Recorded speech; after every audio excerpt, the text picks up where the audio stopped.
नमस्कार। आज हमारे साथ हल्ला बोल हरियाणा में हैं कांग्रेस यूथ प्रवक्ता अभिनव शर्मा जी।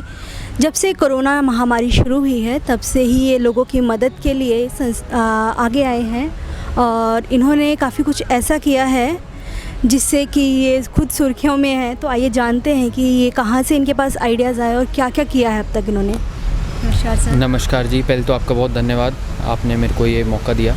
और देखिए, जहाँ तक बात है इस महामारी की, इससे हर एक वर्ग परेशान है। चाहे आप किसान की बात कीजिए, मज़दूर की बात कीजिए, स्टूडेंट की बात कीजिए, मिडिल क्लास की बात कीजिए, हर एक वर्ग, जो व्यापारी वर्ग, सारे वर्ग इससे परेशान आए हैं। तो सरकार ने लॉकडाउन लगाया 22 मार्च को, लेकिन हमने 14 मार्च से ही इसमें हमने सैनिटाइज़र बांटने, मास्क बांटने और जागरूकता अभियान चलाना हमने 14 मार्च से ही शुरू कर दिया था।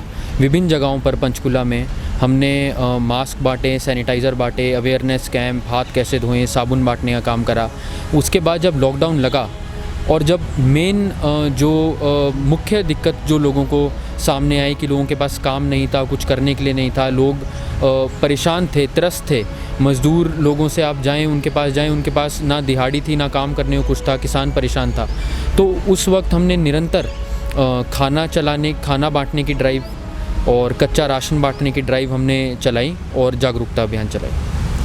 तो इस दौरान आपको लोगों का कैसे रिएक्शन देखने को मिला? क्या रहा लोगों के लिए, या गवर्नमेंट की साइड से आपको कैसे रिएक्शंस देखने को मिले? कोई प्रॉब्लम फेस की या सब कुछ बहुत ईजी रहा?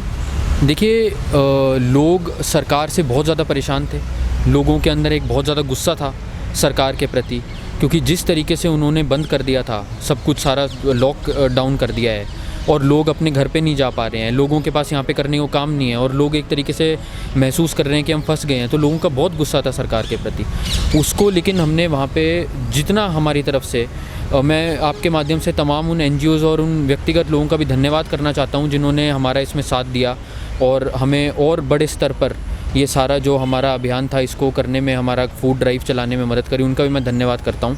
और लोग लेकिन सरकार से बहुत परेशान थे। सरकार के तरफ से कोई ऐसी मदद, कोई ऐसा राशन, कोई कुछ जाने का साधन या ऐसा कुछ भी नहीं था। तो लोग बहुत परेशान थे, लेकिन हमारी तरफ से हो पाया, हमने सहायता करी, लोगों की मदद करी। तो सिर्फ लोगों की मदद की या स्टूडेंट्स के लिए भी कुछ किया, या क्या किया आपने, किस तरीके से किया? देखिए, तमाम वर्गों की तरफ से, तमाम लोगों की तरफ से हमें कई स्टूडेंट्स के भी कॉल आए, हमारे पास मैसेज रिसीव हुए कि किसी को, कोई कहीं पे किराए पे रह रहा है तो उसको वहाँ पे PG में दिक्कत आ रही है, तो उसका हमने समाधान निकालने की कोशिश करी। एडमिनिस्ट्रेशन से कांटेक्ट करवाया, उनके जो ओनर्स थे उनको समझाया कि भाई ये भी किसी ना किसी के बच्चे हैं, फंस गए हैं सरकार की ऐसे मूर्ख डिसीजन की वजह से ये लोग यहाँ पे फंस गए हैं, उनकी मदद करवाई। मज़दूरों के हमें कॉल आए कि किसी को किसी स्टेट में जाना है, किसी का कहीं का पास बनवाना है। कई हमें व्यापारियों के कॉल आए कि भाई हमें वो जो अपना बिज़नेस वाला जो पास होता है, क्योंकि बिना पास के मूवमेंट नहीं थी। तो हमने सारे वर्गों का, स्टूडेंट्स का, मज़दूरों का, व्यापारियों का, हमारे भाइयों का, जो भी थे भाई बहनों का, सबका हमने सहायता करने का काम करा। तो ये थे हमारे साथ अभिनव शर्मा जी, जिन्होंने बताया कि कोरोना के टाइम में इन्होंने कैसे लोगों की मदद की, क्या क्या इनको मुश्किलें आई और किस तरह से सबने इनका सपोर्ट किया। धन्यवाद।